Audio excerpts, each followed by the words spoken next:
சீமானினுடைய நாம் தமிழர் கட்டமைப்பில் சில சேதாரங்கள் ஏற்படுதே ஒழிய சீமானினுடைய விஷ பிரச்சாரம் ஃபுல் ஸ்டாப் வைக்கல. அது நடந்துட்டே தான் இருக்கு. இன்னைக்கு 10,000 பேர் கூட கட்சி விட்டு போகட்டும், சீமான் ஒரு பிரஸ் மீட்டை வச்சா அது லட்சக்கணக்கான நியூஸ் போகுமோ போகாதா? ஏப்பா உங்க கட்சியிலிருந்து 10,000 பேர் போயிட்டாங்க, இனி உன் பேச்செல்லாம் லைவ் போட மாட்டோம்னு யாரும் சொல்ல போறது கிடையாது.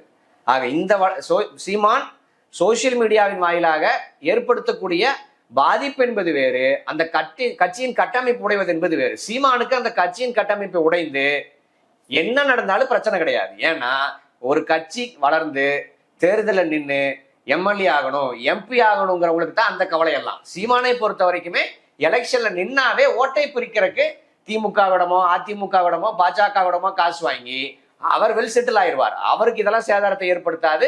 இப்போ கூட நீங்க சொல்றீங்களா கட்சி விட்டு இத்தனை பேர் போயிருக்காங்கன்னு, அவருக்கு அதை பத்தி ஏதாச்சும் கவலை இருக்கா?